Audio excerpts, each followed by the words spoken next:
Here we go. Can everyone hear me? Yes. Great. Hello, everyone. Welcome to the Rockingham Select Board regular meeting. It's Tuesday, December 1st, 2020. It's 6:13.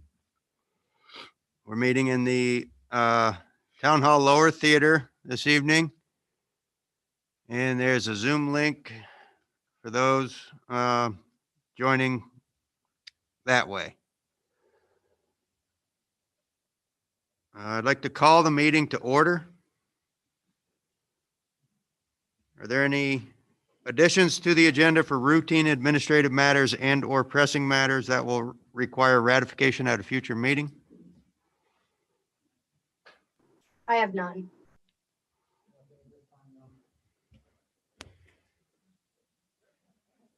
We need to approve the minutes, November 17th, 2020 meeting. Move to approve. Seconded. Motion's been made and seconded to approve the minutes in November 17th, 2020 meeting. All those in favor signify by saying aye. Aye. Motion passes. Aye. Are there any public comments on items that are not on the agenda? You'll get 3 minutes per person. I can't tell, Shannon, can you? I don't see anybody in the Zoom meeting. Okay. Managers report.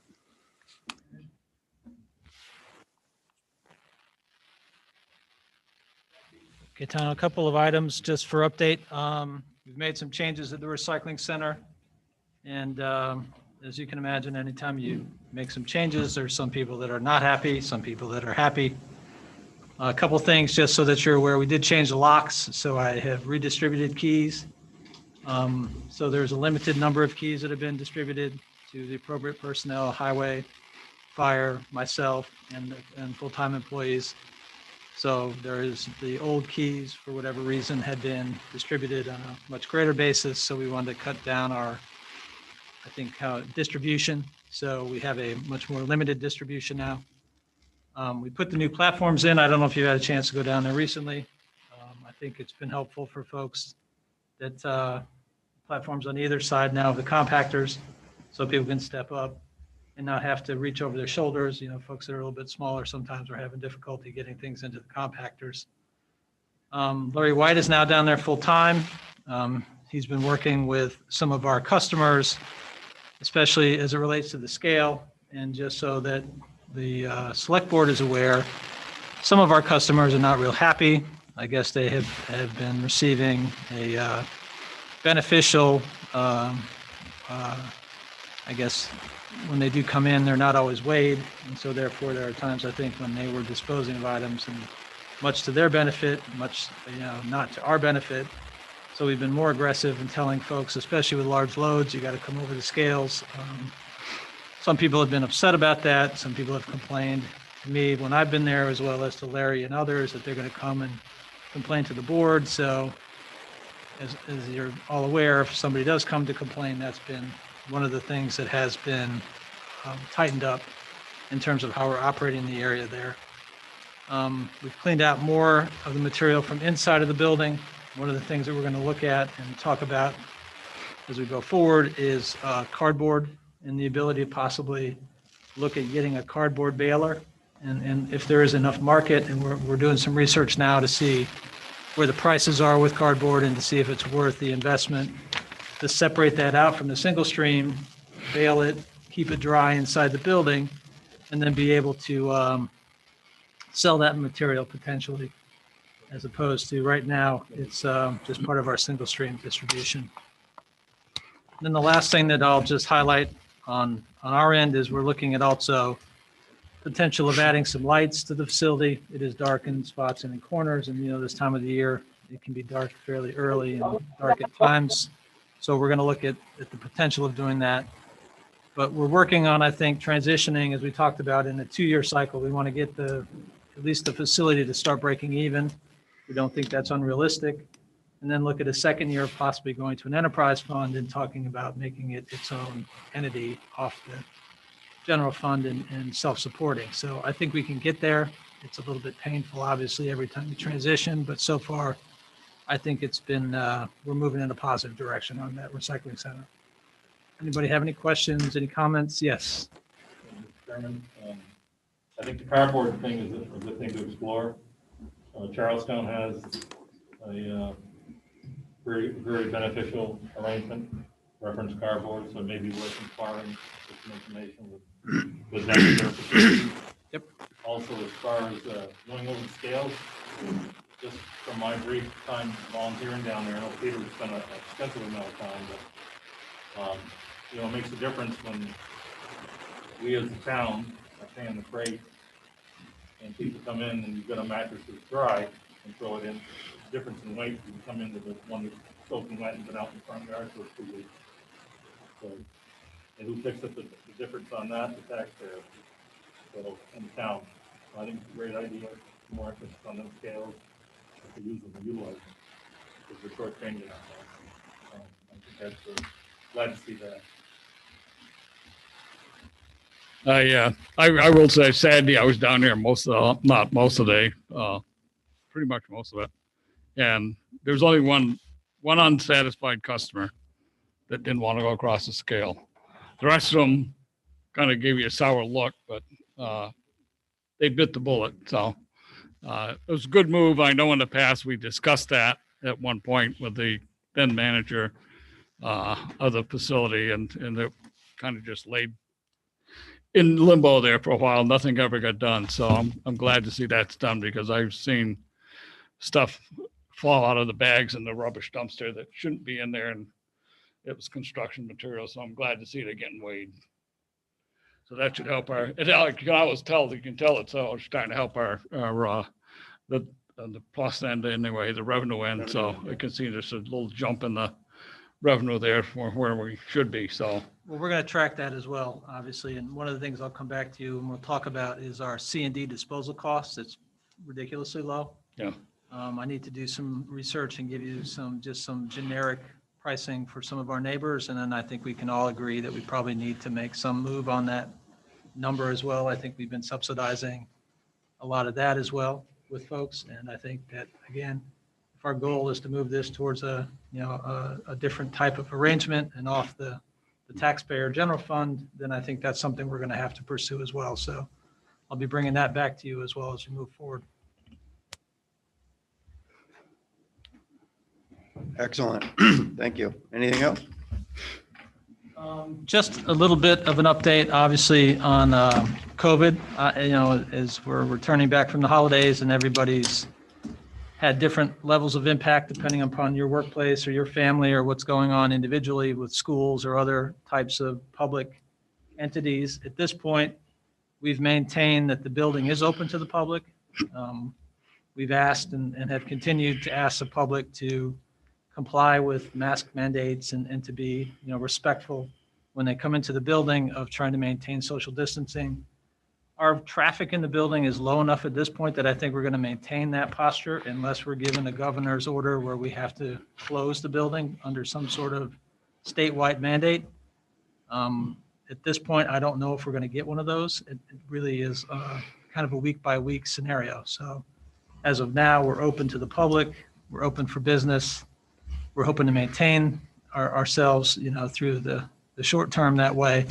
But we'll certainly let you know week by week. And if we do get a mandate from the state, obviously we'll have to comply, and that'll change our hours and our operations. So we'll let you know as that progresses.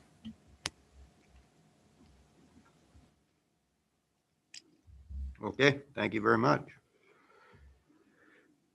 Moving on to the agenda, item number 1, development, Mr. Gary Fox.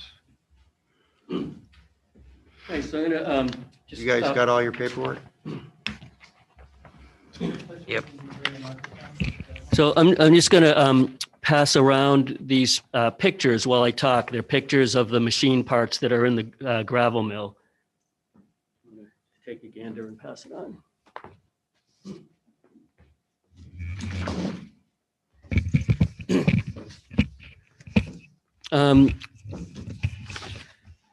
So what we're looking at, in 2003, the town had to do an emergency removal action of this paper machine from the TLR buildings due to friable asbestos. And at the time, the Development Office and the Historic Preservation Commission saved out this paper machine in the gravel pit. And what we're looking for is to request that the the town donate the paper machine to SVG as part of the grants and redevelopment for the Connecticut River Heritage Center. And I don't know if is David Deacon on the Zoom? Yes. Yeah. So David did a thesis on the paper mills of Bellows Falls, and if folks had an opportunity to read any of the history and have questions for him, or if he wants to make any statement, I would ask for that piece at this time. Go ahead, sir. Are you there, David? Yeah, I would say I got pulled into this fairly quickly over the last couple of weeks, but I have thought that the Bellows Falls would really benefit from having some sort of memorial to the paper industry. And the fact that we have one of these machines, or at least a good many parts of the machine, I think is really significant, and I think it should be preserved somehow. So that's basically where I'm coming from. I wrote a few pages basically spelling out some of the history of that area, and I'm eager to take questions. I was able to see the pieces of the machine over Thanksgiving, and I visited my mother, and so I had a sense of what remains of the machine. And there's some interesting pieces. The big drying cylinders that you've probably seen in the photographs, they're the most visually striking part of the machine, I think. But then there's a lot of interesting sort of pieces of it. It's not the entire machine, unfortunately.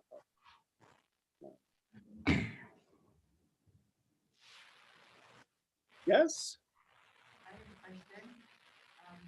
My name is Annette Spalding, and I've met you, David. Oh. Thank you so much for your amazing history. I learned so much from you, and scuba diving and continuously finding these parts underwater is just... We can't hear without a microphone. I'm sorry. Yeah, it's okay. Okay, sorry, I'm going to share this one. Okay. Hi, my name is Annette, and is this on?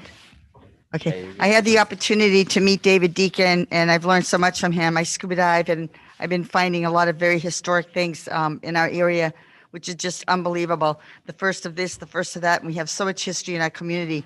I'm very interested in having this piece preserved. I think I have found other parts similar underwater, and realizing when I'm down there scuba diving, all the people that are coming from many towns and communities saying, this is the most historic place ever. People come from a long way, Boston, Connecticut, even further than that.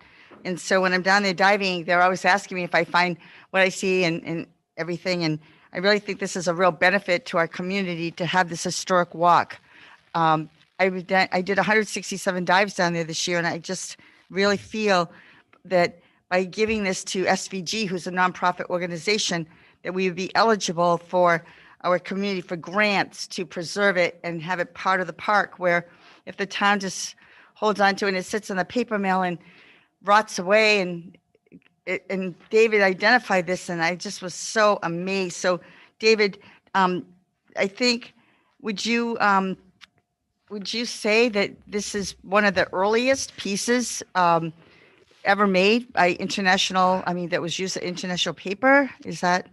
Well, it's hard to tell. We think that the drying cylinders, they're dated. And so we think they date to 1898, which is the year that International Paper was founded.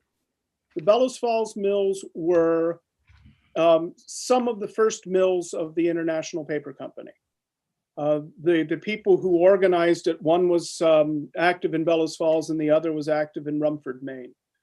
And so The machine itself, I think, is probably, parts of it are probably from the 1880s and the 1890s. It is a machine that was used at the peak of paper production in Bellows Falls. And the thing that strikes me about the manufacture of paper here is that Bellows Falls didn't only have paper mills. It was at one time the largest producer of newsprint in the country. And so the significance of this, and also the significance of it as one of the founding mills of the International Paper Company. To me, this is sort of an untapped resource. That machine, of course, stayed in operation for a very long time. Perhaps if it was made maybe in the 1890s at least, it was still in operation in the 1980s with TLR. So there's a lot of history right there in that one machine. And the way it could be interpreted, I think, would add a lot to people coming to the town wanting to learn more about the history. Thank you, David. I'm really excited about it, actually. Thank you. Me too. How do you plan to move it? It It says you're gonna move it. I'll tell you what, if you give it to SBT, I'll personally help. Well, it says that you're gonna move it. Yeah, So so- my question was how. Yeah. So next week, Put it- if the select board agrees to this plan, next week, someone that Annette works with who moves large brewery tanks is going to bring the truck up to the gravel mill. Andy has a machine up there that can load the equipment onto the truck pretty quickly and bring it down to the Wyman Flint mill. This man I asked, his great grandfather was Mr. Emerson, and there's a lot of history, and his family was involved many years ago working for TLR. So when I told him what it was, he offered to do it at a very reasonable cost.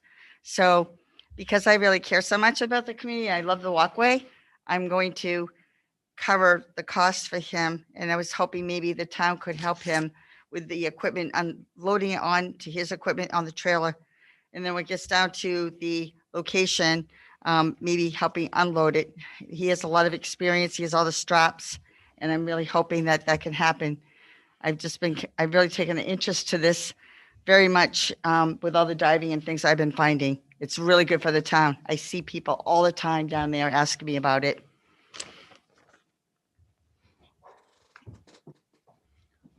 This is a little further point of history behind this.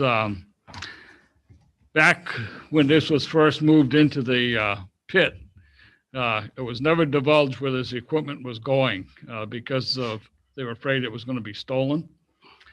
And at that point, as Gary mentioned, there's friable asbestos down there, and they evidently ended up demolishing the building that this machine was in. So that's why they moved it out of there.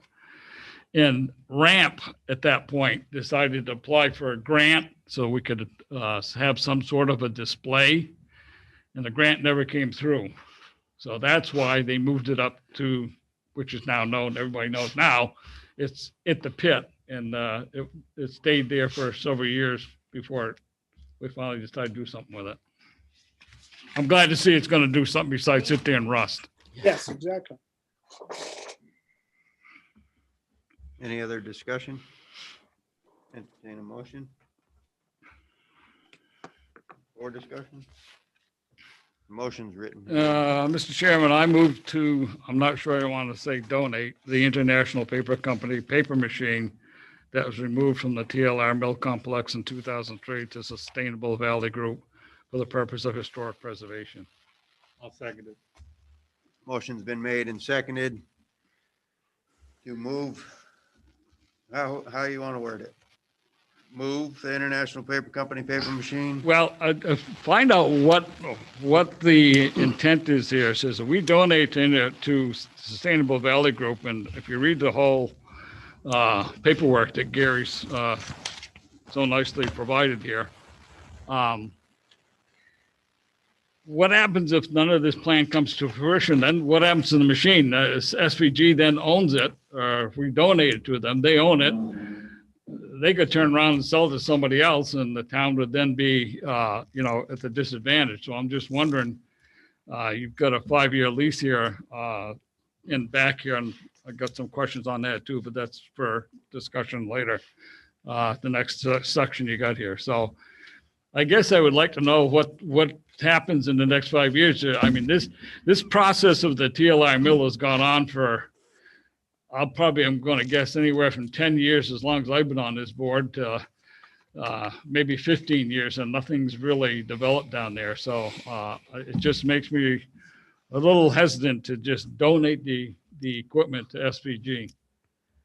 So if you can Yeah, kind so of quell my anxiety, if I want to call it that. sure. So there's a few different levels of interpretive exhibits that are possible.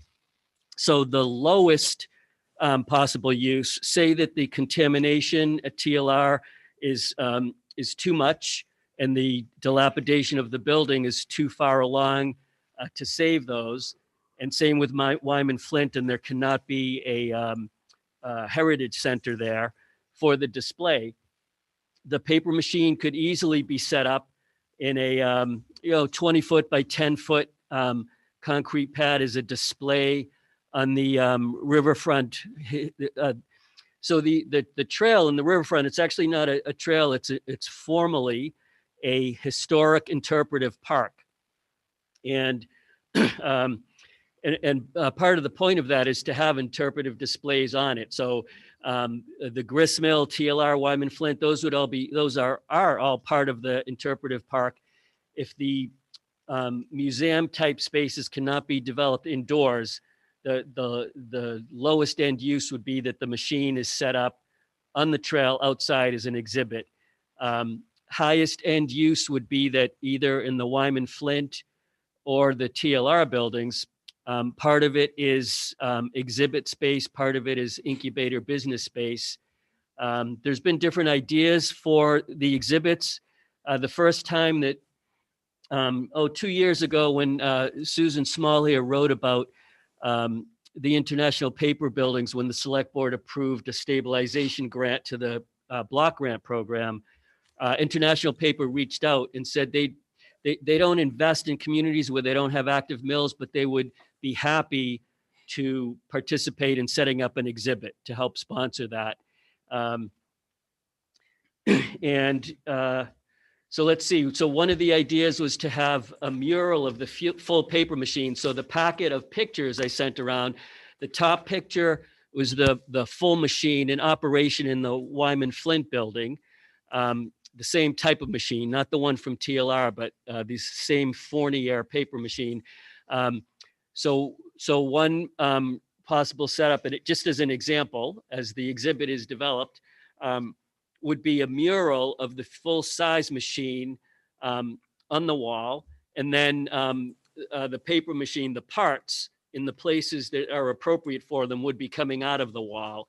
And it would be part of a heritage center, which has destination exhibit type spaces as well as incubator business spaces, as described in the Connecticut River Heritage Plan and the Michael Singer study, which are two great development projects that were put together by professionals at the expense of the town in 2002 and 2007, that these projects are working towards. In that the trail that we have down there now, the historic interpretive park, was in those reports, is the first part of that development.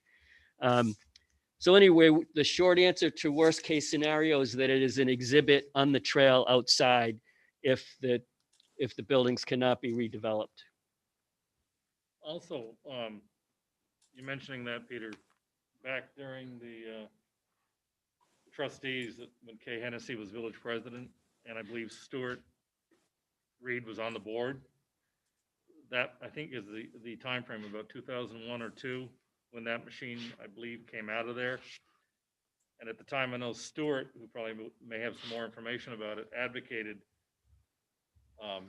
about putting that machine into a plastic or a glass vestibule. The estimated cost at that time were around 100,000, if I remember correctly. And of course, the village didn't have the means to do that. But I mean, there may be some information that Stuart has, I'm sure. Yeah, the other concern that if you're reading Deacon's report is that that whole mill area was destroyed during the flood. And it is in a low water area there. If God forbid we don't get another 27 flood, but it's just curious to the damage that could be done if it's not put in a protected area. That's the only. Yeah. Sure. So that whole area is has a much different look to it today, with the blasting from the tail races at the time to these days when the hydro plant and the canal is focused. And if you look at the floodplain maps, the part of the interpretive trail that is in the floodplain is beyond the buildings, beyond the cleared field, and to the areas where the plantings, where there's still contamination under a cap, and it's thick plantings to discourage people from being able to walk around there. That's where the floodplain is. So where the Wyman Flint and TLR is, it's kind of protected from the floodplain since that topography changed with the power plant. I think the valid concern is, in the event this was not to come to fruition and we didn't have possession of that machine anymore, what would happen to it? So I think that is one of my concerns here, Peter, and I'd hate to lose that asset or have to be into a, so to speak, a bump in the road with whoever may be in possession of it at the time. I would like to say it's in the gravel pit, just falling apart. So I think that it would be a really great thing, and maybe SVG. I just have a strong interest in the whole community in this preservation. So whether it's SVG, the Historical Society, whoever it is, I really have a personal interest that is so good for the community. And I really feel that maybe you could come up with a time, could come up with something maybe that says, okay, if SVG, I don't know, wasn't in existence anymore, then it would probably go to the Historical Society, but the park is already in place. It's owned by the Historical Society. And those two great big stones, pelt stones that I found that are down there, I found those diving.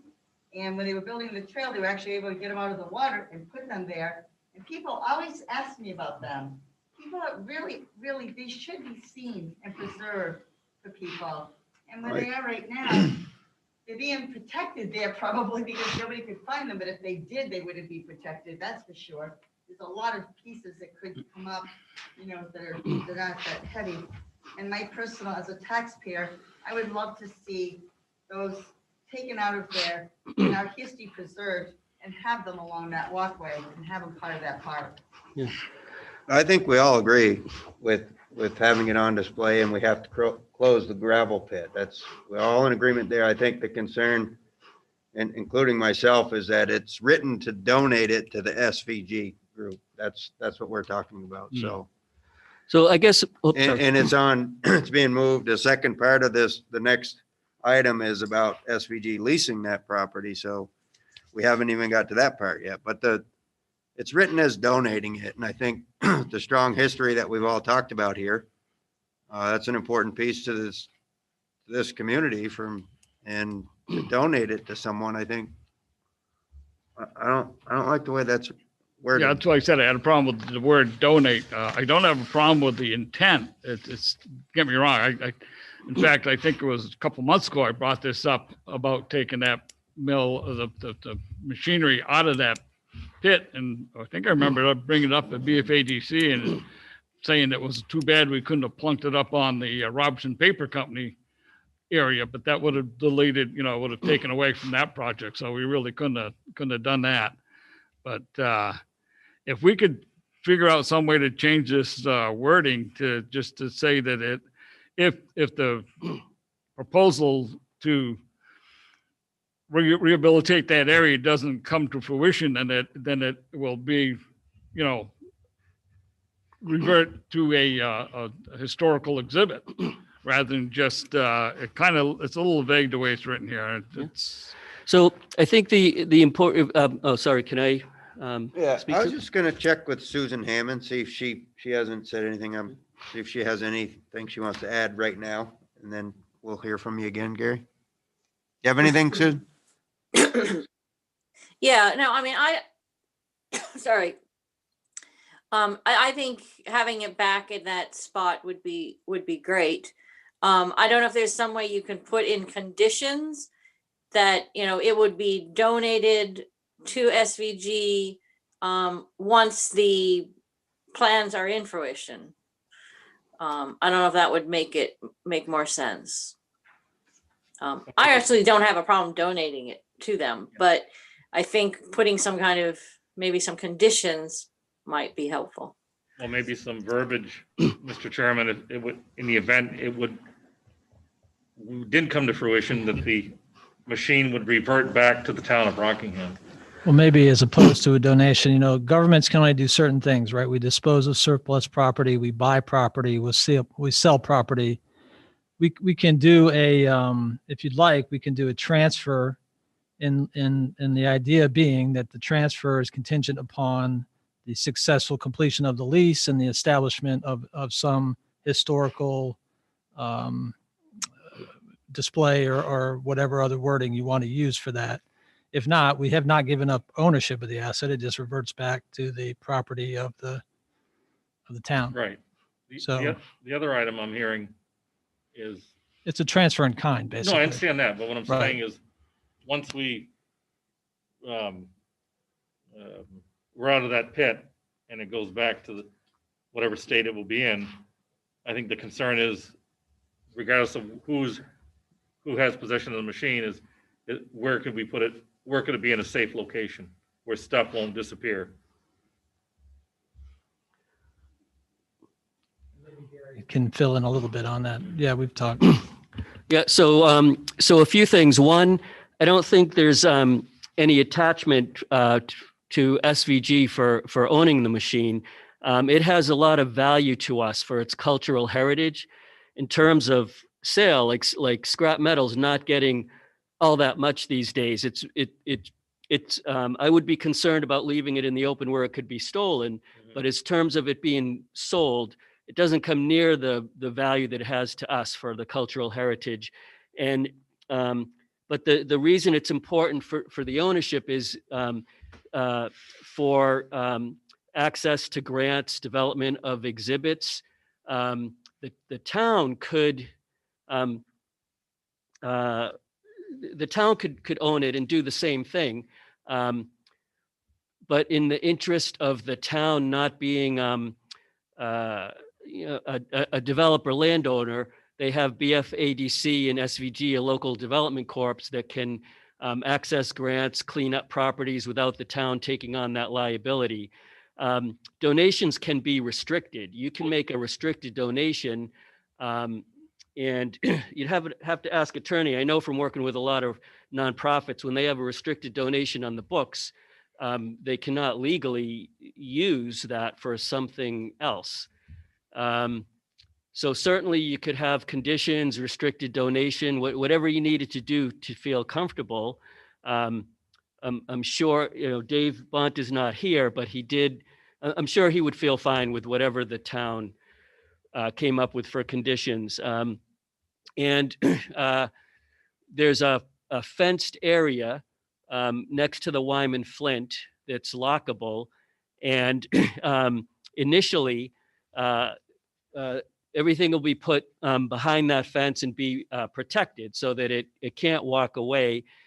And during the period of development, it would be easy to set the machine up to set a concrete pad there and have it basically put back together, just bolted together and be in its position, and maybe take up 10 feet by 20 feet there and be in that an area at the triangle between Wyman, Flint, and Gristmill. So all those concerns are just important to SVG, the Historical Society, the community, same concerns that the select board has.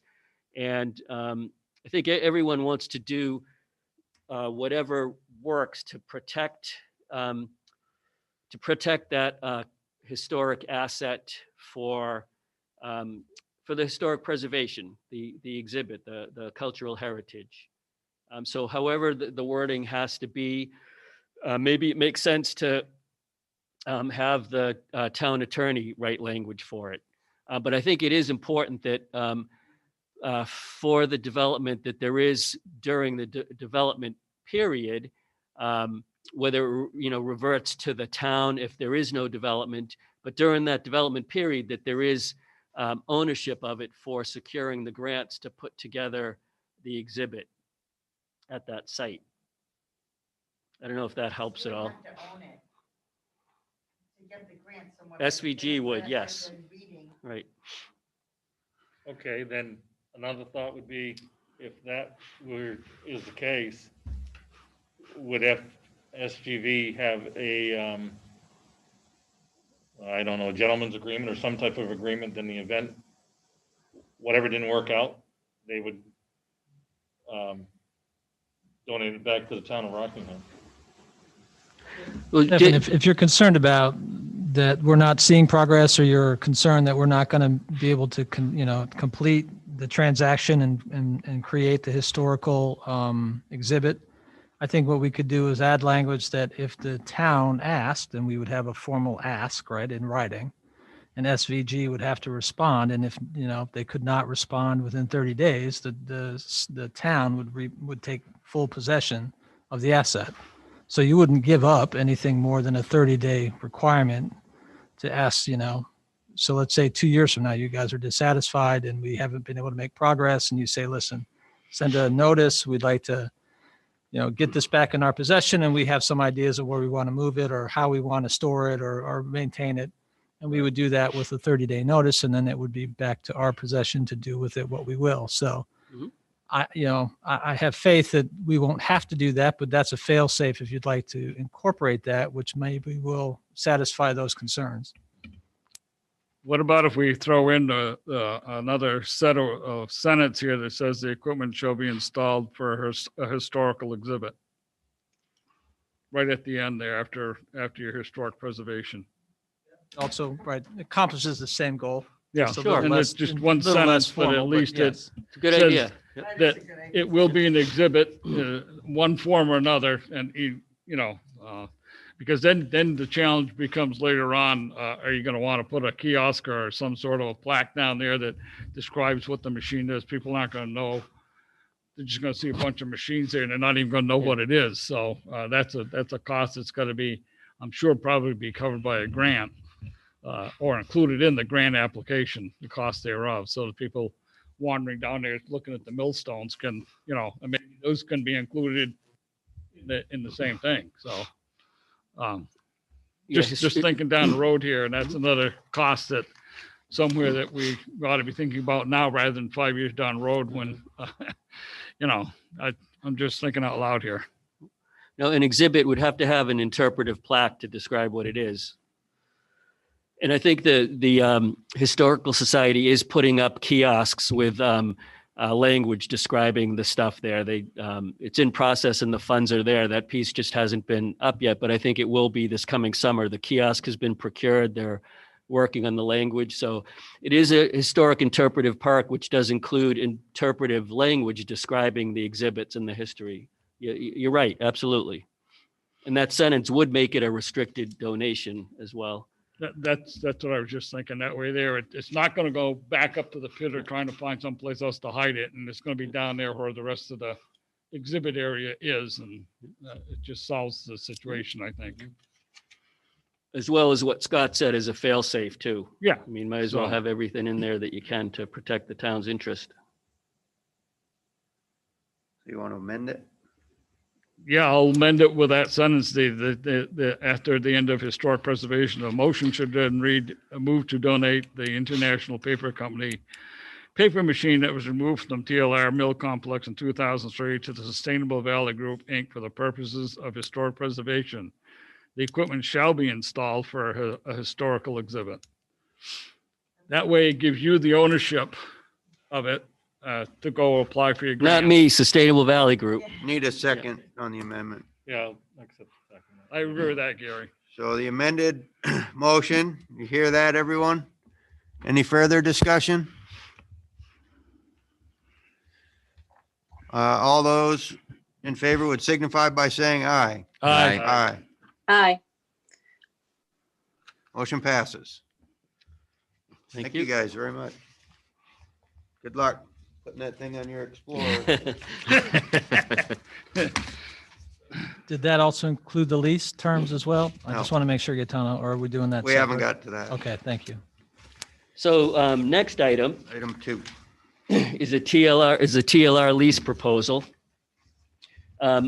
Basically, when the town took ownership in the late 1990s and started doing the environmental work, of course, everything stopped because of the friable asbestos, and they had that $1 million emergency removal action. There's a level of contamination that's been identified at the TLR buildings, and the Department of Environmental Conservation with Vermont requires that it be cleaned up. So one way or another, once contamination is identified, it by law, it has to be remediated. So the Historical Society was working on that in 2016 and was making progress, and they had to stop that work. They really need to focus on the grist mill. Their mission, they formed around saving the Adams grist mill when the owners walked away from that working mill in 1965, and it's starting to deteriorate. There's about a $350,000 nut to get that building into shape, and that can be a working grist mill museum. It's also a great asset, part of the historic Riverfront Park. So they've asked SVG to help with this part of subdivisioning off the Wyman Flint building, which is the land butts up against the TLR property. And SVG would be able to work with the Wyndham Regional Commission and continue the work that the Historical Society started with the brownfields assessment, and then the cleanup. And basically, there's a timeline in the lease that talks about the process that SVG and the Historical Society are going through in December and January, and the lease with the town, and what SVG will do to move the environmental work forward towards that cleanup. And I guess the worst case scenario is that the EPA will not support a cleanup. If the EPA does support an application to their program, at that point, SVG would look to exercise the option and purchase the building. So in order to apply for the EPA grants to do the cleanup, there has to be ownership with it. So the lease is same thing as that there was before. It's $1 a year. It's exercise an option for $1 if the EPA grants can be secured to clean it up. And then as that work progresses, there'll be a determination along the way if the buildings can be saved and renovated into part of the Connecticut River Heritage Center, along with parts of the Wyman Flint building that can be saved, or whether it has to be demolished, and we would want to stabilize the canal wall, which is another piece of history, the first commissioned canal in the country. That original wall runs through the basement of one of the TLR buildings, still has original eye bolts on the wall from when there were locks, and that's the basic nut of the proposal. I don't know if you have specific questions or concerns, or I just had a quick one. Was it a couple years ago you came about the roof? It was almost like an emergency roof. You were trying to get a grant. Whatever happened with that? yeah. So there's there's three problems with the buildings that are of more immediate concern. But that the are- roof one was like critical to Yes, catastrophic so- failure. Yeah, so the three critical items, one is that original canal wall, the bottom is sliding out into the basement. So part of the grant was to secure that. And we had, the Historical Society and Sustainable Valley Group had engineering studies done, which identified how to stabilize those while they were waiting for planning work to develop. Another one was closing up a roof area, and there's the critical piece of that is that there's an I-beam that's not well supported, that has pressure on it that needs to be stabilized. What the Vermont Community Development Program said was that the whole project needed to be further along before, well, two things. One, that the whole project needed to be further along before they would put a couple of $100,000 into it. And the other one is that they wanted to see some town support. So they said, why isn't if the town owns these buildings and wants to save them, and it's $300,000, why aren't they putting in $100,000 and asking us for $200,000? So they saw a lack of commitment. We used in 2015, the development director brought a article warning to town meeting for $100,000 to begin tearing down the TLR buildings, and the town meeting voted it down. And we used that example to show town support for stabilizing the buildings and renovating it. And they said, that's not town support. That's town support for not demolishing. It's not town support for saving them or rehabilitating them. So, and they said afterwards, they said, in this round, here's an example, a similar project. It was on the fourth time they came to us for money when we donated it. This is a tough program. It's very competitive. And they gave us a couple other hints on what to do. And one of them is a grant that the town is applying for this January called the Better Connections Grant. And right now, the problem with that waterfront is we're trying to develop it as a destination. So we have a trail that people love to go to, and they go, and a lot of people already come. We want to add this the cultural heritage niche of the Connecticut River Heritage Center and have even more people there. Yeah, I follow your plan and all that, Gary. Yeah. I was just specific. I just remembered the Yes. slate and it had to be fixed. Okay. Or it was. things So were I'll getting- be quick. Two more sentences. So that one access that's steep in front of the train tunnel around a blind curve is a problem, and the Better Connections Grant will find alternative vehicular access behind the post office in Obashan, so that there's a safer and secondary pedestrian and vehicular access. So that was another reason they didn't support the project that will be solved with over the next year with that process. You have a question? Gary? No, I know we've heard that before in the process of the Historical Society.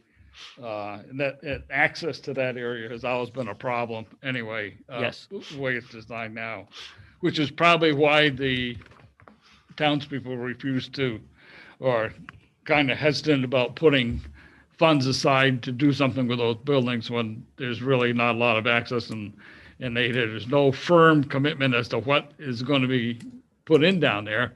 And if so, how are they going to access the area with the way it's set up? Exactly.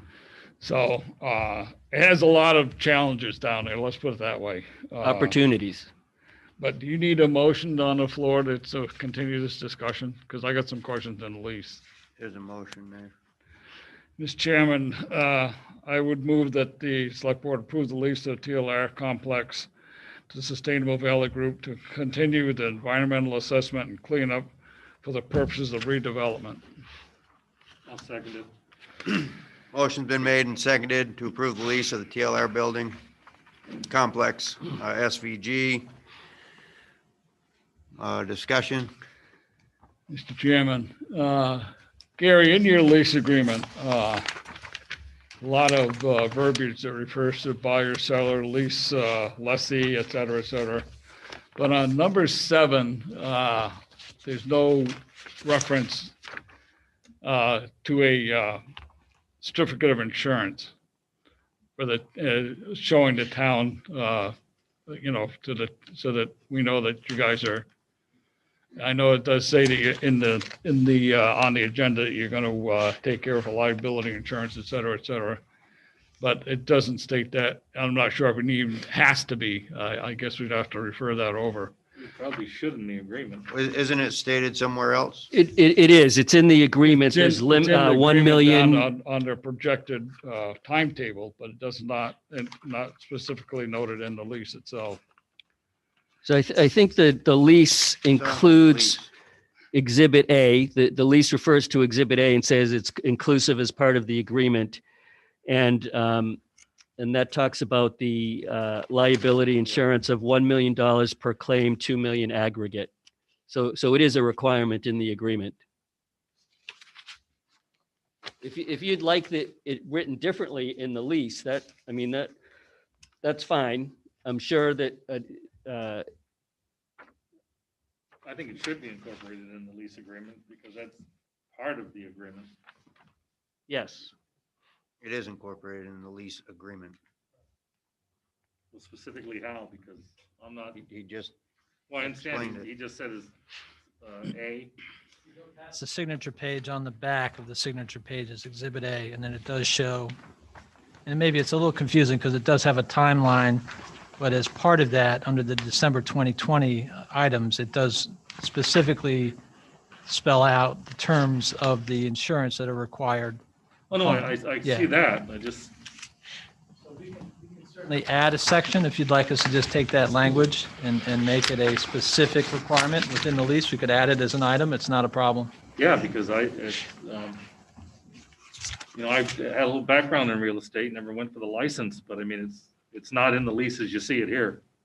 It's discussed after the signature page, which, you know what, it's an afterthought, in my opinion.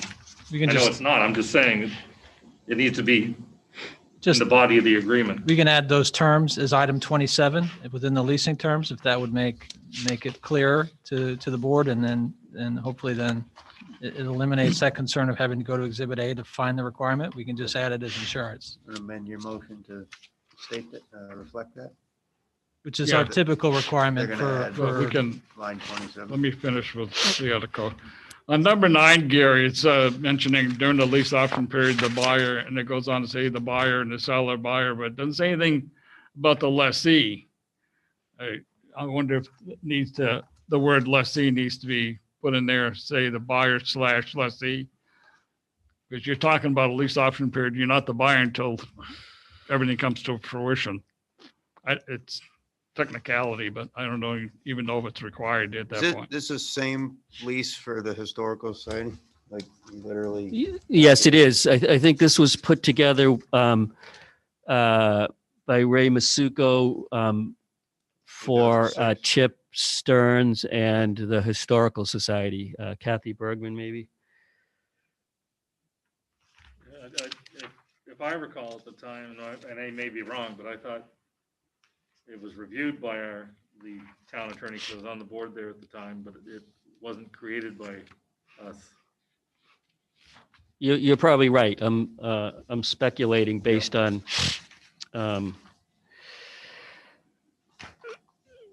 what I saw from the agreement, the signed agreement that's recorded with the town, and how I thought that happened. Well, the thing is, it's the lease with the option to purchase.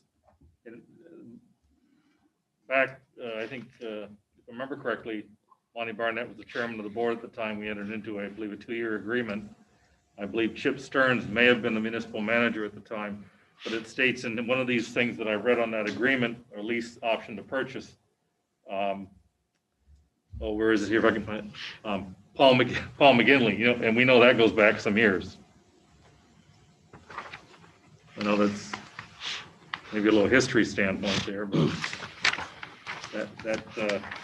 I'd probably feel more confident about it if we had a current review by the town attorney. Also with the verbiage that I've discussed that reference that insurance there from Exhibit A. Sure, probably a good idea to have the town attorney look at it and make any language adjustments that the select board feels is appropriate and send it back to Dave Bonta. I'm sure that's a pretty standard process and would be fine with them. Number 12, Gary, I'm just thinking, usually there's a time element that kicks in with the lease option may be exercised, like within 30 days or 60 days. There's nothing listed there on that. That doesn't say, except for there's something no more than 3 calendar days after the date of the fax transmission. And same goes for 18. The buyer may terminate this lease option at any time prior to the expiration of the option period, but doesn't say how many days notice you have to give of your intent to Yeah. So that, terminate the. yeah, that's the a good agreement. point. And I would just say that I thought it was covered by number 25 that said the lease terms in this agreement, if the parties fail to materially comply with the timeline in Exhibit A, that the lease terms could be revisited, meaning it would be in default. The parties could agree that it's in default or terminated. But again, so check with the town lawyer. I mean, that was my assumptions, but I'm not an attorney. I thought 25 covered it, where it listed the time period for the options to be exercised in the timeline. Yeah, that might cover it, Gary, but I was just saying, didn't see it anywhere else. Yeah, no, good idea. Yeah.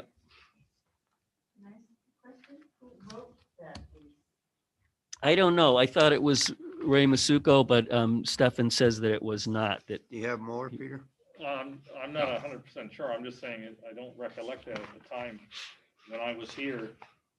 And I think Sue was here at the same time. I may be wrong, but my recollection was that it came already to us in this form.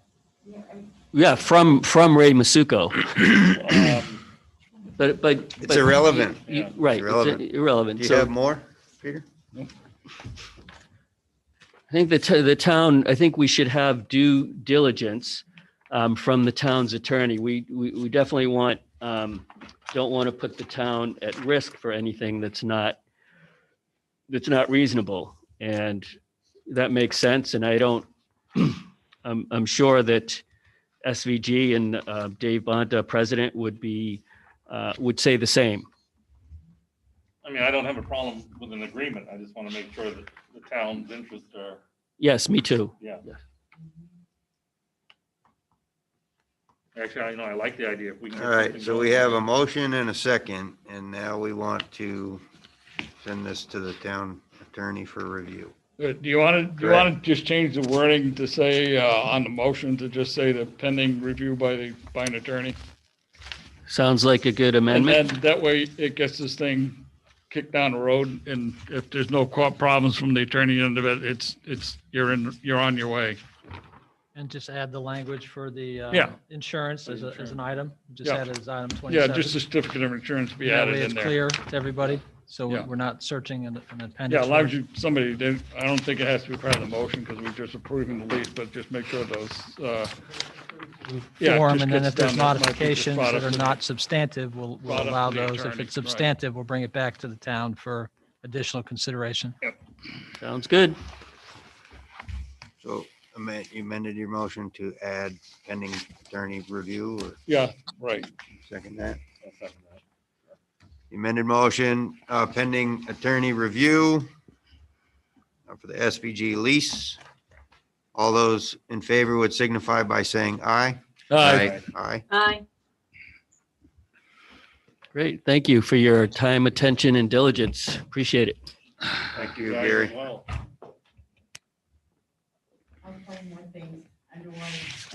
Are you leaving, Gary? No. You're gonna be here? Yes. Did you have some other things? I did, but I'll ask him in other business if you're gonna be around. Okay. But if you need to leave, just let me know. I don't want to make you stay around.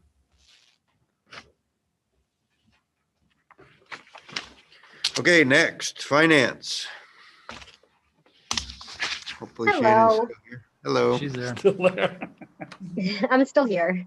So, year-to-date financials, I'm sorry, given the holiday week and how short it was. I got these to you guys late. There is nothing that sticks out to me in any of the financials. I still see a pretty substantial savings in the general fund and highway as far as the staff cuts that were made last year and are being carried through for this year. And we still see revenue to be on track. In fact, tax collections have gone extremely well for this tax cycle as well. So, given I gave it to you so late, you may not have questions this evening, or maybe you do, but I can make myself available via phone or in person or email to answer any questions you guys have.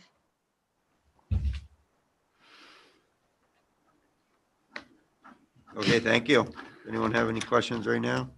Just a couple, like, Shannon, when you look at this thing, the print, I know it's a result of the computer program we got with Nemrick, et cetera, but you can never seem to, at least I can anyway, figure out where we are with taxes that have been paid versus what we budgeted. I think it's showing a projection of $2.8 million versus 2.9. If you look on page 1 of 18 on your general fund report, on the revenue taxes, it shows 2,286,912, and it shows actual of 2,254,194. But it's the second period, and you know you're pretty well sure that we haven't collected $2 million worth of taxes after 2 periods. So I don't know if there's a way we can get, even if it's just a separate sheet that shows where we stand as far as taxes go. Sure. How much we've collected versus what we've got on the budget, because that kind of doesn't make a lot of sense to me. Yeah, so how Nemrick works is we post essentially for 100% of the taxes that we've received, minus some of the delayed state payments. So the rest of the state payments that come in will be applied to the general fund here. But so Nemrick does, in fact, just like you're stating, it shows us collecting 100% of the taxes up front. What I can tell you is that we are a little, for this tax collection period, which would be 1/4 of the 2.2 million, we are right now at 138,000 in delinquencies. So we're still actively working to make arrangements for those, but that is all that's outstanding for this quarterly installment. Okay. The other thing on the balance sheet, page 1 of 3 on that one, is showing delinquent tax receivable of almost $300,000.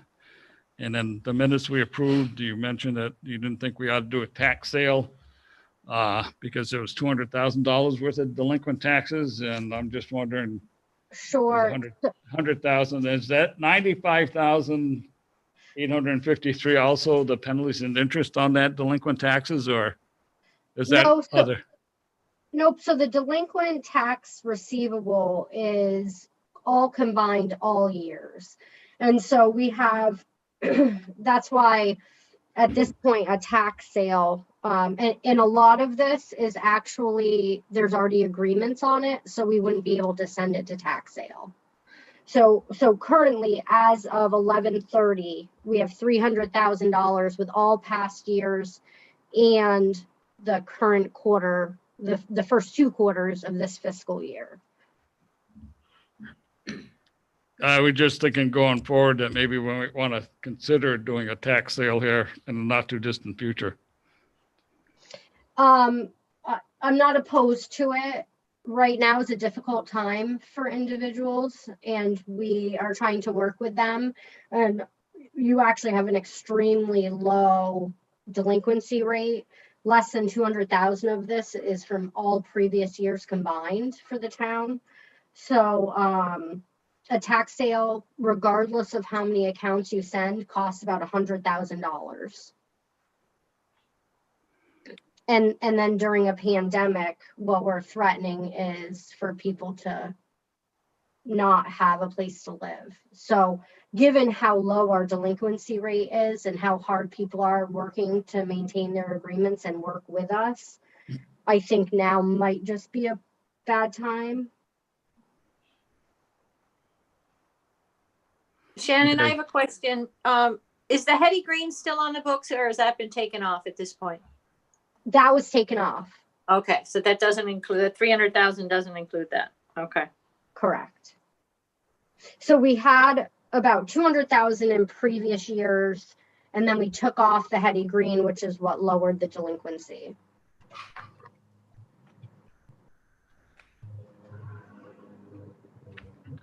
Okay, the last one, because the rest of them I'll take up with you guys I'll email you when I get a chance to come in this rest of the weekend, no, rather than hang up the rest of the meeting here. But I noticed under highway, the overtime was at 11%, and the differential pay is at 46%. What's driving that discrepancy there, or the difference? So we're cross-training employees, and also we lost a lot of our senior highway individuals. And so some of the laborers, equipment operators are doing jobs as heavy equipment operators.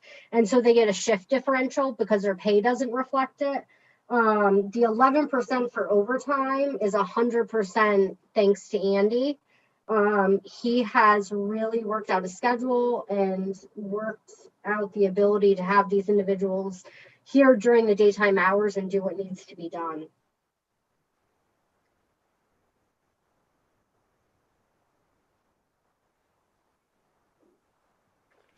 So the total highway personnel right now is at 27%, and we're at 41% of our budget. Yeah, that I just noticed the percentage was different. It's connected to another situation I'd rather not discuss at this meeting because it's an executive session issue. So I'll take that up with you sometime this week. Okay. That's I'm all set. Anybody else? Okay, thank you very much, Shannon. Move right along to budget B if you want. Equipment capital. So Scott is actually going to talk to the equipment, all capital, equipment Okay. capital, but other capital projects as well as the debt schedule. Right. So there's a couple pieces to our equipment capital that sort of are reflective of this year that'll then transition into next year. So I just wanted to touch on a couple things. And I'm sure that the board's aware, back in the fall, you guys did approve a grant for community facilities from the Department of Agriculture for the Rockingham Fire Department, right? So there were going to be three sources of funding for that. We're going to have grant funding. We're going to have actual volunteer contributions. And then we were going to have a contribution from the town. So it took a little while to get the paperwork together, but ultimately now that's all been processed. And I appreciate Gary's help getting all the pieces together. These grants always have multiple overlaps. We were working with Kevin this week. I think we're now finally at a point where we're proceeding with purchasing the items that were previously on that agenda list.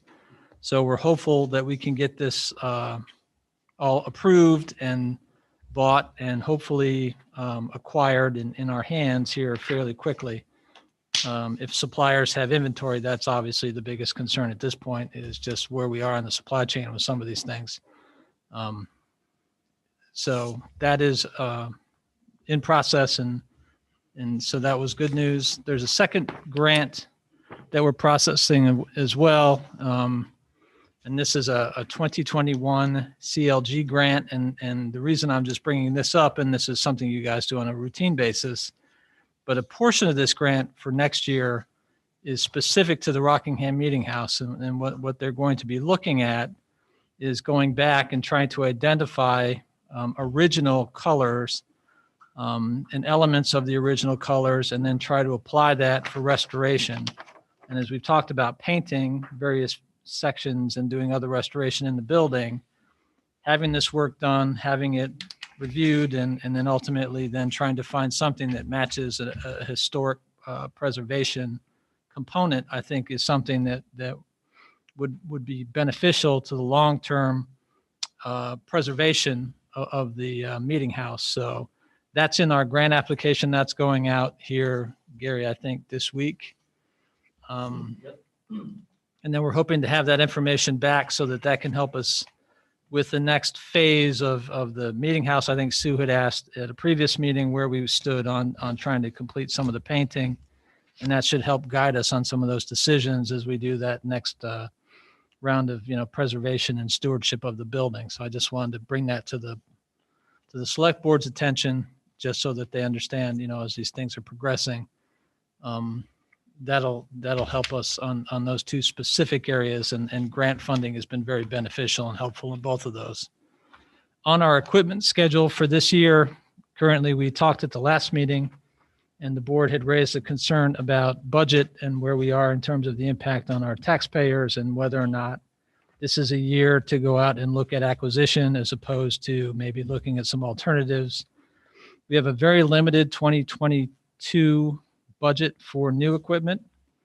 The only two items that are really of any significance, we have one pickup truck, which is past useful life, and it's past 10 years old, and it's about a $60,000 item. And then we have one of our plowing trucks, which is one of our 6-wheel Freightliners, which, again, depending upon how we do this winter, we could hold off on the replacement of that and see if we can at least hold that money in abeyance as we go forward, and see if there's a possibility of maybe if that machine can hold out, since it's not as past its useful life as the pickup truck, we might be able to save some of that money as we go forward. The next big purchase for us is a loader, and that's a $250,000 item, which comes in the following year. So I think we want to pay close attention to these two items and make sure that we can maintain these pieces of equipment. They're all vital to our snow operations and our year-round operations. But I think that we're going to try to pull back on that one item for sure on the Freightliner, and see if there's a way that potentially we could limp that along for another year, which would buy us some wiggle room in the equipment account. If that's, again, as we go forward, I think that'll help us reduce that pressure on the taxpayer. The pickup truck, I think, is critical, just because we use it year round to move our men in, as well as for snowing and our snowplow operation. So that one, I think we would definitely recommend we go forward with, which is only a $60,000 item. I think the larger truck, I think at this point, given the sensitivity to some of our issues about where we are with the pandemic and everybody's financial position, I think we can try to make do.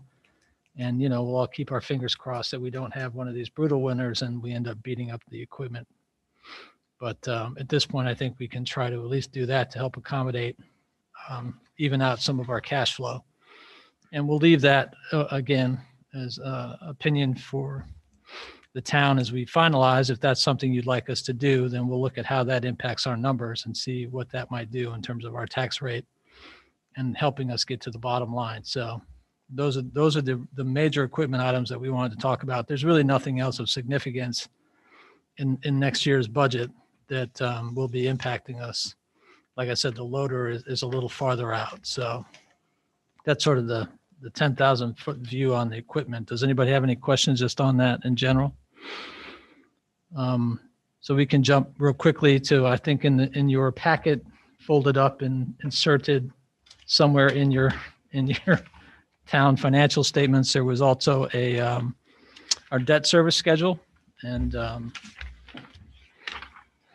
again, we have, I guess, a good news situation in the respect of, I think 2022 is sort of our highest, our last highest payment year in terms of our debt service. So if you look down under the 2022 column and you go down to the bottom, and you notice that we have roughly 9, long-term debt items, and what we can touch on some of those individually if you'd like.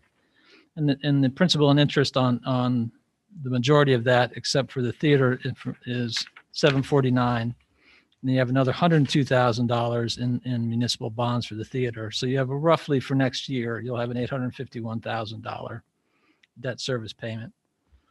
If you look at 2023, you'll notice that a lot of our long-term debt gets paid off and that we see that number drop substantially to $462,000 in 2023. So there's a $389,000 change in our payment schedule. So I think that's the good news aspect of this. So some of these longer term items end up, like I said, we're at the end of the payments for those. We did not add any additional debt on this current schedule because I think we're, again, want to see where we are in terms of our financial position, where we are in terms of where we can potentially look at, where we might be able to add projects or larger capital items, but we certainly are not at this point advocating for anything for next year until we can get that last principal and interest payment secured. And then I think we'll start that conversation early as to how we want to address the 2023 and going forward. That's a substantial drop off on your debt payments. And I think there's something that if we wanted to look at major investment at that point, that might be more appropriate to look at and be able to sort of level debt as we go forward from 2023. A couple of items that are just smaller items.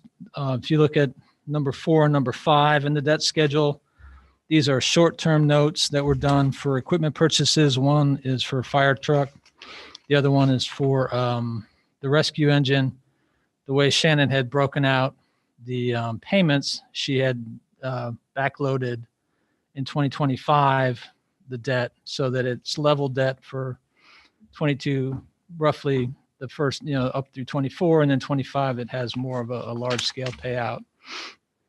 If it makes some sense, and I think it does, we would like to sort of revise that schedule so that we look at the 23, 24, and 25 years and smooth out that debt so it becomes more of a level payment each of those 3 years. So you don't have that large payment out in 25. And I think at that point, then you have a holistic look at what your obligations are. And then if you want to incur additional debt, I think then you have a full understanding of what that means in terms of what your current obligations are and where you are in that 5-year window. So that was our recommendation on debt. I think, like we said, we're going to maintain the status quo. We're not at this point advocating for any additional going out to market for any additional maturity or any additional bonds. And we'll certainly then, I think, spend a good portion of 22 and 23 discussing what your thoughts are as we move forward and have a more of a level debt at a much lower number as well for the next 3 to 5 years. So that's sort of a good news position is as soon as we complete the high payment year, which is obviously 22. Any questions on our debt? Any? Sure. So it's a conservative approach, and certainly if there are specific things you want us to take a look at, we would certainly be willing to modify the schedule and try to work in something if you think there's something that you would specifically like to address. But at this point, that seemed to be the most conservative approach for our debt schedule. And Sue had worked on this with Wendy and I, so her input would be valued because she had discussed our debt schedule going forward. Sorry, Sue. Yeah, no, I wanted to make sure that, we thought, and I think that's what Scott was referring to, talking past. With that, when that major drop hits, we should maybe be considering putting funding into capital fund, and so that when we have these big projects, we don't necessarily have to go out to borrow, but we have that money. So I mean, I think what we really need is that I agree with Scott to have that discussion of looking at our debt schedule beyond this year or this upcoming fiscal year, I should say, and making sure that there isn't these up and down hits on our budget, that is more stable. Yeah, I think a sinking fund of some sort for large scale capital makes a lot of sense. I agree with Sue. I think it also helps the taxpayers understand, as we try not to have shocks, right? I think we're all trying to be, as level as we can be and try to anticipate major expenditures. I think that's why it makes some sense for us to have that discussion in multiple meetings in 22 and develop that for 23 and beyond. And I think that that's something that's valuable to all of us. I think we can all get to a place where we're accomplishing, I think, good fiscal management for the town, and also the taxpayers feel that, we're not neglecting the assets that we're entrusted to maintain. So I think it's a prudent path forward. So might we see this debt updated? You were just speaking about items 4 and 5 being updated to look differently and perhaps even look into 2026. Yeah. So I think what we'll If we do move is stuff around, maybe we could see this again. what we'll do is we'll come back and we'll take out the 2025 balloons, I guess, for lack of a better word, on items 4 and 5. So that'll be more of a level debt. Yep. It'll change some of your bottom line, but not substantially. It'll 'Cause they're even not them out, large. but it would reflect this current budget we'll be working on. And then it'll reflect as we go forward to 20, right? It'll reflect that all of them discussion as evenly, well. But it'd be So nice So to just- but it wouldn't change FY 22 at all. No, the payment in 22 will stay the same. The total of 851,478 will still be our debt service for 2022. The real issue, Gaetano, is 23, where it drops substantially down to that 462,040. And then as we manage going forward, if we decide to create a sinking fund for large capital, or if we identify some other large capital, I think that's the way then we fund out through those additional years.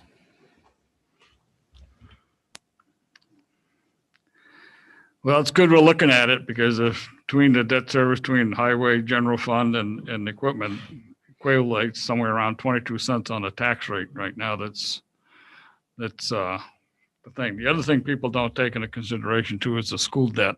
That's you got the middle school still out there. That's a 10-year bond on that one, and that's out there. It's time wise, so. I think people are understanding more and more that that's where most of their tax dollars are going. Yeah. Good. Okay. So we'll do those minor revisions, bring this back to you Yeah. just as a discussion item, just so we can all take another look, and then we can look at some just baseline alternatives for establishing some sort of sinking fund going forward and seeing what that might look like, realizing that we have, this substantial drop off in payments as we approach 23, 24, and 25. So I think that's something we can program, at least put it on a piece of paper. Everybody can see it. We can start that conversation.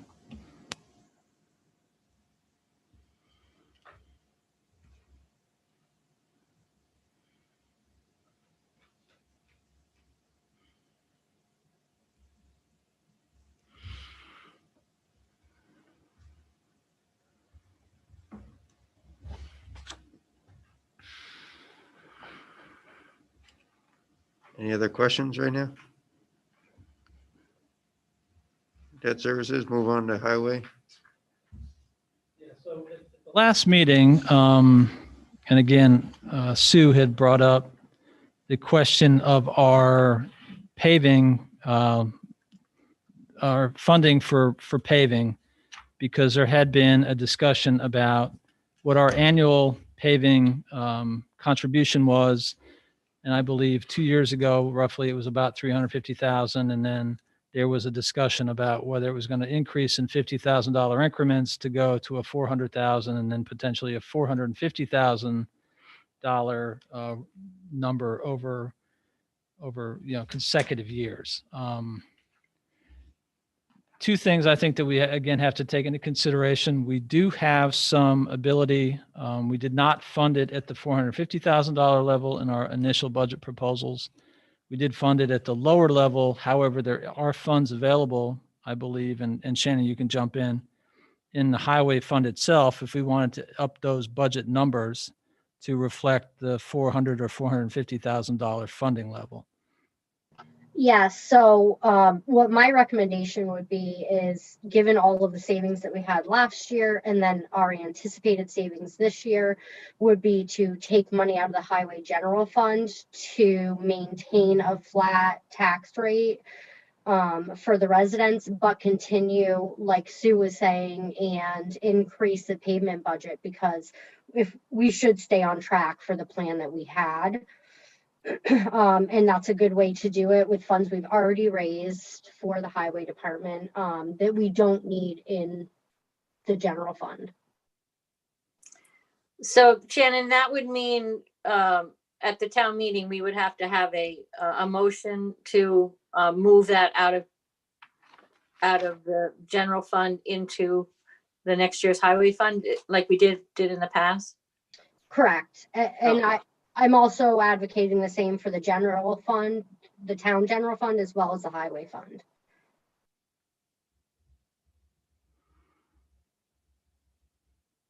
Yeah, because I did have a peek at the paving schedule, and for next year construction season, it's at about 459. I mean, these are older numbers, of course, because Right.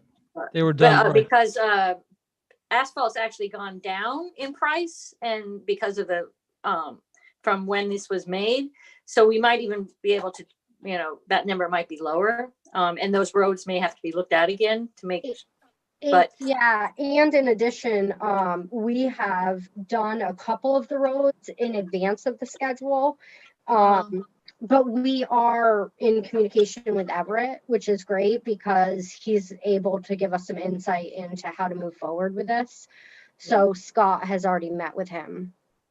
Yeah, because it looks like it's mostly Saxon's River for next year. Yeah, we have some holdovers from this year that I don't think we had finished that will end up being done in the spring. And then I think we were going to go and revise this list. So I think we'll have a little more diversity. And again, we'll try to reflect, I think, more accurate pricing at that point too.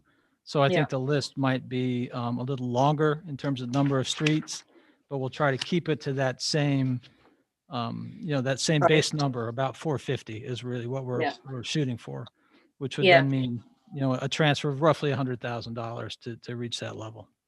Yeah, because I think we need to take advantage of the low asphalt prices. We don't know how long that's going to last. Exactly. I've never seen anybody upset when they pave their street. Everybody likes to see. Cost of fuel drives those prices. Yeah. Right now, I think we're in a favorable environment. It would make sense, and I'm sure you would get public support to do that. I can't anticipate people would be upset about that. Okay. Yes, sir. Yeah. What thought, I know Depot Street Bridge is on the horizon here.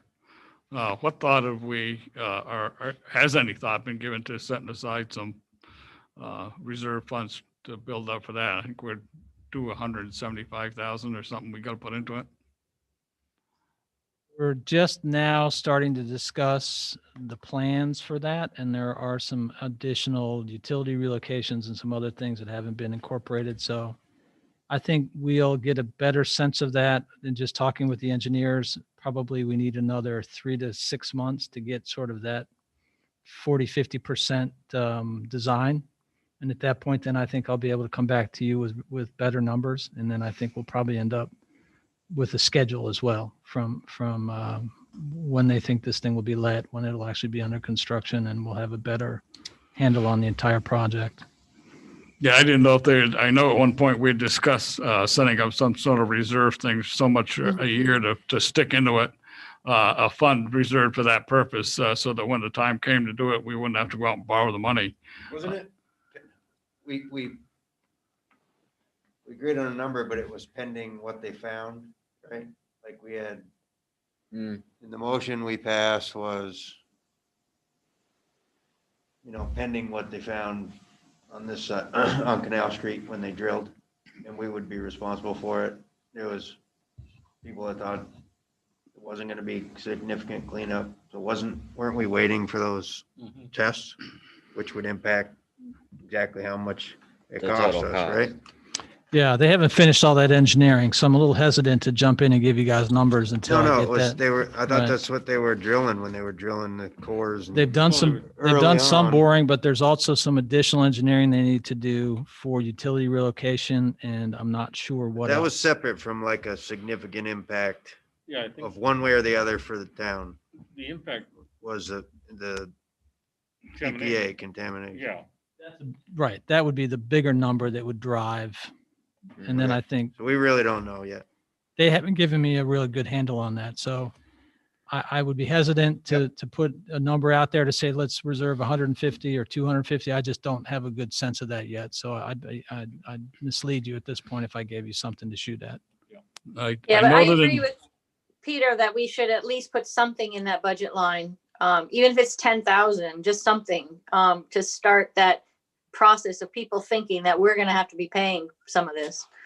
At least Local get that share. balance up. Right. There is a local share on that project. Yeah, the Yeah. the Yeah, local I agree share, too.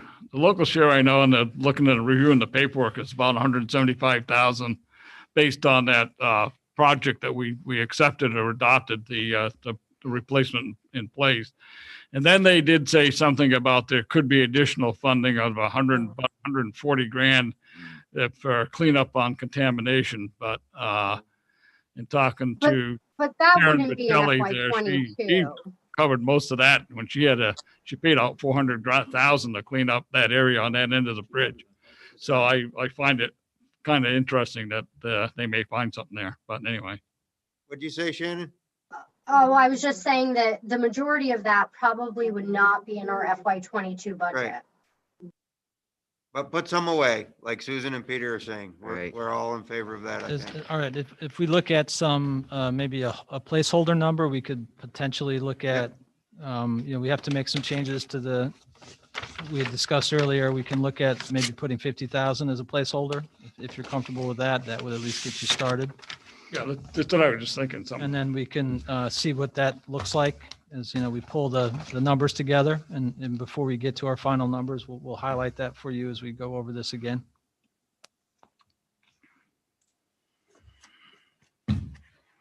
Yeah, that sounds good to me.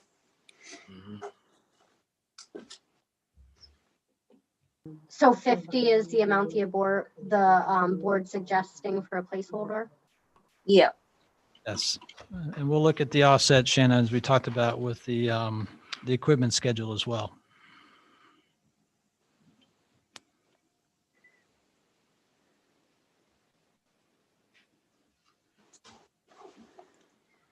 Anything else right now?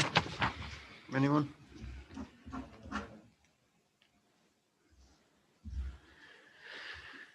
Okay.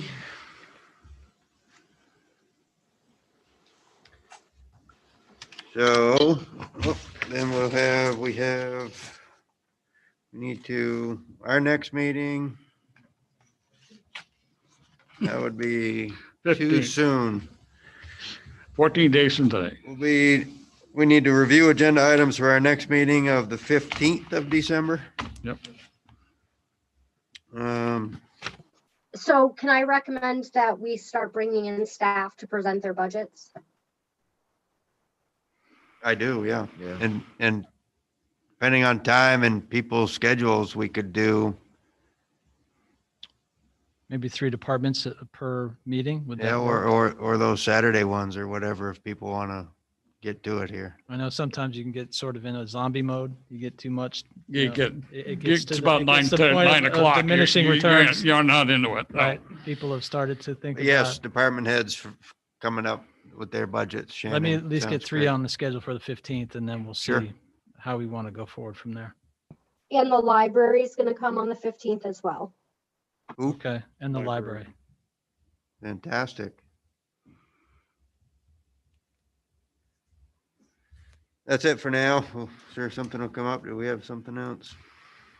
And review agenda items for our joint board meeting, which is still on the 29th. I still have 1, 2, 3, 4 items listed here. I don't know if I need to list them again. I know you said the No, I don't have electric car anything thing or new. something there, and I have them. The automated cars, we Right. need to discuss Gary's position. Yep. With the village, perhaps the dispensary, agreement from years past, right? We wanted to discuss that. The retail cannabis option, is that? Yes. Yes. And town housing is what I wrote. The rental and maintenance ordinance. yeah, that's the housing one, right? That's housing. So those four, Those are the 4 I have as well. okay. Review and approve orders, bills and warrants. So move. Seconded. Motion been made and seconded, to review and approve orders, bills and warrants. All those in favor signify by saying aye. Aye. Aye. Aye. Aye. Passes. Other business, Susan, I'm all set. Thank you.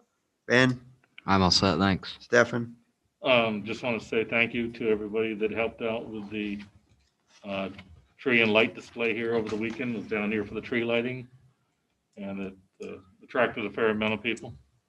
So that was good. Square looks nice. second that. Peter? Yeah, square looks great. Amazing. Everyone involved, it's just unbelievable. I'll add to that. Are we all done with Hyde Hill project for this year? My understanding from talking with Andy was the final paving was done, I believe, Monday. And so we have not done a walkthrough or a punch list yet with the contractor, but I believe all of the heavy work is done. Okay, because I just thought we were going further down the road than where it ends. That's all. Just me. So,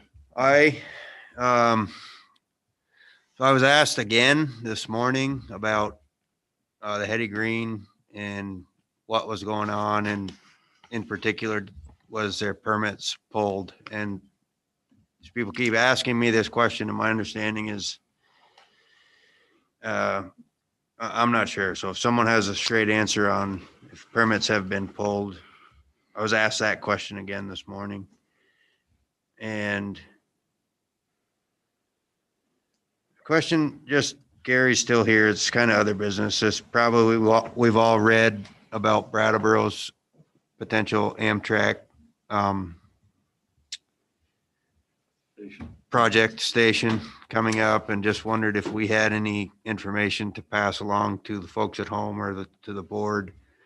Last we knew, we were doing some discussion with perhaps selling the building, and the two different people own was property in the building. And then, so where are we at with potential Amtrak? It seems like good news, I think, for some of us to find out that they're putting in that kind of money right down the road for a rail that comes right through our town here. Yeah, so the current 5-year rail plan has 6 goals, and one of them is to make improvements to the passenger rail stations in Vermont.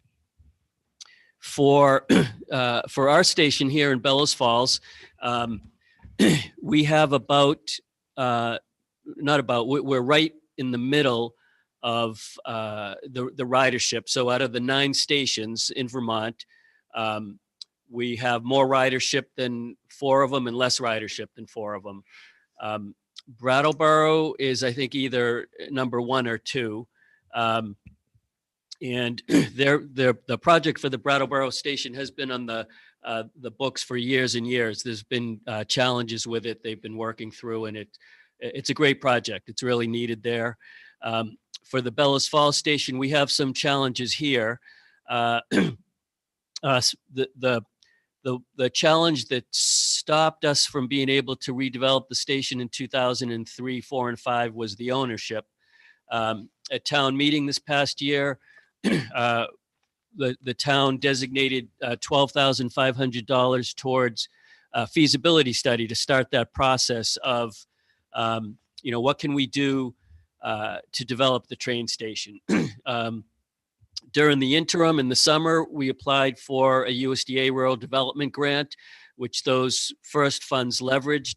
And we now have $25,000 to start that first study, along with the Wyndham Regional Brownfields program to start with the phase 1, which would have to take place before any purchase in order to protect the town from any environmental liability.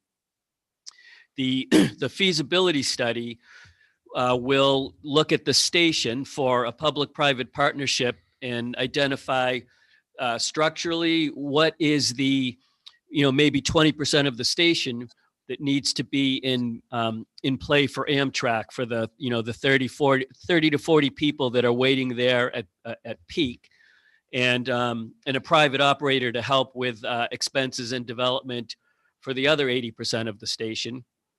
And additionally, come up with a rough estimate of what it will cost.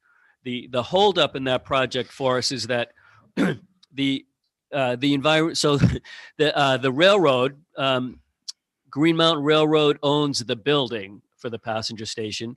The state of Vermont Rail Division owns the ground under it.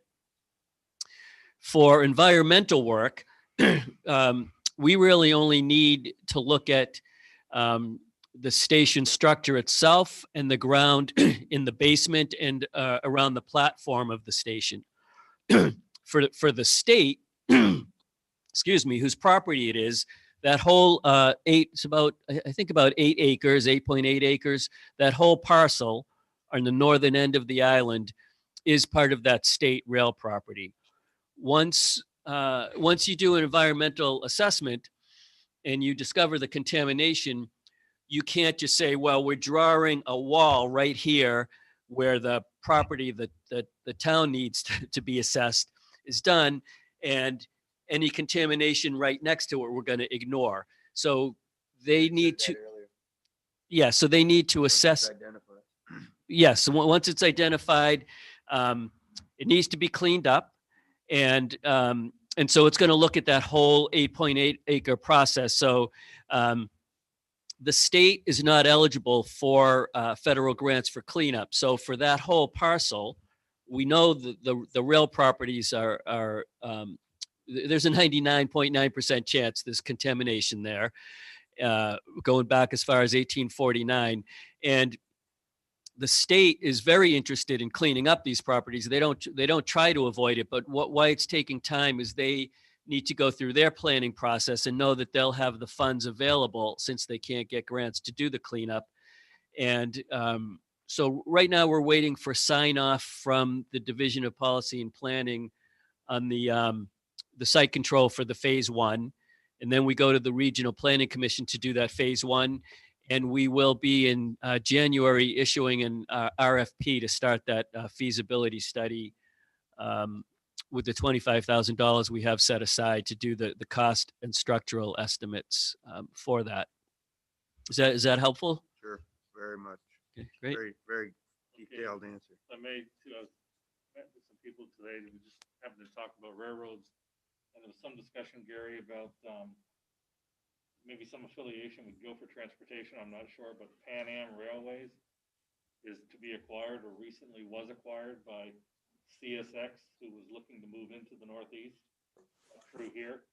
So are you understanding that? For rail traffic coming through the Vermont? Sure. So the railroads are notorious for buying up different railroads and operating rights and selling rights. And Pan Am Railroad, they used to come to a siding at CNS. They had trouble coming into Vermont for about 30 years. They were in front of the FRA, the Federal Rail Administration, the rail version of the FTA, and fighting to get that operating rights to go on the tracks through Vermont.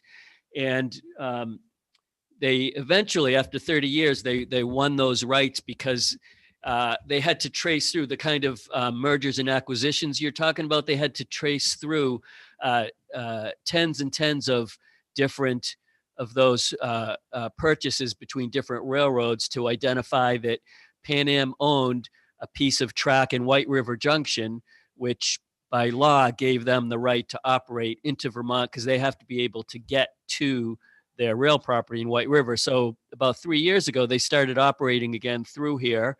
You can see their trains through here every night around 9 o'clock. They're parked at Depot Street, changing out engineers, and their train heads north. They do use the Green Mountain Railroad rail yard to do their swaps, store cars, drop and move around their freight. Yeah, I don't know. It's par for the course, I would say, that merger. Yep. Yeah. Okay, great, thank you. That'll do it. We entertain a motion to adjourn. So moved. All in favor, say aye. Aye. Aye. Have a good night, everyone. Thank you. All right, thanks.